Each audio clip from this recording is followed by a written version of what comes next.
ദില്ലിയിൽ നിന്ന് NSS നേതൃത്വവും രമേശ് ചെന്നിത്തലയുമായുള്ള പ്രശ്നങ്ങൾക്ക് മഞ്ഞുരുക്കം. മന്നം ജയന്തി ആഘോഷത്തിൽ മുഖ്യപ്രഭാഷണം നടത്താൻ രമേശ് ചെന്നിത്തലയ്ക്ക് ക്ഷണം. 8 വർഷമായി NSSും ചെന്നിത്തലയും തമ്മിലുണ്ടായിരുന്ന അകൽച്ചയാണ് മാറുന്നത്. ചടങ്ങിൽ പങ്കെടുക്കുമെന്നും എല്ലാവരുമായി യോജിച്ചു പോവുക എന്നതാണ് സമീപനമെന്നും രമേശ് ചെന്നിത്തല പ്രതികരിച്ചു.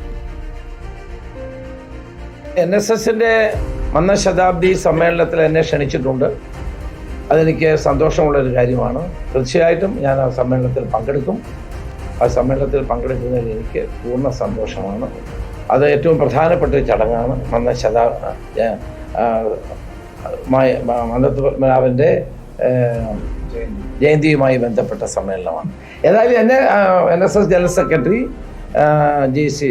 ശ്രീ ജി സുകുമാരൻ നായർ എന്നെ ചടങ്ങിലേക്ക് ക്ഷണിച്ചു. സന്തോഷപൂർവ്വം ഞാൻ ചടങ്ങിൽ പങ്കെടുക്കും. അത് എനിക്ക് എന്നെ ക്ഷണിച്ചതിൽ അവരോട് എനിക്ക് പ്രത്യേകം നന്ദിയുണ്ട്. എന്നും വഴക്കിട്ട് നിൽക്കേണ്ട കാര്യമൊന്നുമില്ലല്ലോ. എല്ലാവരുമായിട്ട് യോജിച്ചു പോകുക എന്നുള്ളതാണല്ലോ നമ്മുടെ സമീപനം. അർജുൻ മട്ടന്നൂർ നമുക്കൊപ്പം എത്തുന്നു. അർജുൻ, എന്നും വഴക്കിടേണ്ടതില്ല, എന്നാൽ ഇപ്പോൾ പിണക്കം മാറ്റി ഒന്നിക്കുന്നതിന് പിന്നിൽ മറ്റു ചില ലക്ഷ്യങ്ങളുമുണ്ടോ? ഉറപ്പായും അങ്ങനെ തന്നെ സംശയിക്കേണ്ടിയിരിക്കുന്നു. അതായത് 8 വർഷമായി അകൽച്ചയിലായിരുന്ന രമേശ് ചെന്നിത്തലയും NSSും തമ്മിൽ ആ അകൽച്ച മാറി, ആ മഞ്ഞുരുകുന്നു. വീണ്ടും NSS ആസ്ഥാനമായ പെരുന്നയിലേക്ക് രമേശ് ചെന്നിത്തല എത്തുന്നു എന്നുള്ളതാണ് ഏറ്റവും പ്രധാനപ്പെട്ട കാര്യം. നേരത്തെ ഉമ്മൻചാണ്ടി സർക്കാരിൻ്റെ കാലത്ത് 2013 താക്കോൽ സ്ഥാന വിവാദവുമായി ബന്ധപ്പെട്ട് അതിൻ്റെ തുടർ പ്രതികരണങ്ങളെ തുടർന്നാണ് പിന്നീട് രമേശ് ചെന്നിത്തലയും NSS തമ്മിൽ അകലുന്നത്. രമേശ് ചെന്നിത്തലയെ KPCC അധ്യക്ഷ സ്ഥാനത്ത് നിന്നും താക്കോൽ സ്ഥാനത്തേക്ക് കൊണ്ടുവരണം എന്ന് NSS ജനറൽ സെക്രട്ടറി തിരുവനന്തപുരത്ത് വെച്ച് പ്രഖ്യാപിക്കുകയായിരുന്നു. അത് പിന്നീട് വലിയ ചർച്ചയാവുകയും അതിന് പിന്നാലെയാണ് തിരുവഞ്ചൂർ രാധാകൃഷ്ണനെ ആഭ്യന്തരമന്ത്രി സ്ഥാനത്തു നിന്നും മാറ്റി രമേശ് ചെന്നിത്തലയ്ക്ക് ആഭ്യന്തരം നൽകുന്നത്.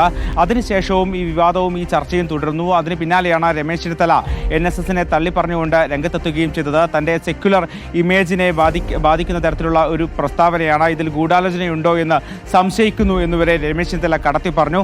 അതിനുശേഷമാണ് NSSും രമേശ് ചെന്നിത്തലയും തമ്മിൽ അകന്നത്. ആ അകൽച്ച ഏതാണ്ട് 8 വർഷത്തിലധികം നീളുകയും ചെയ്തു. അതിനുശേഷം ഇത്തവണത്തെ മന്നം ജയന്തിക്ക് ഇപ്പോൾ മുഖ്യ പ്രഭാഷകനായി രമേശ് ചെന്നിത്തല എത്തുകയാണ്.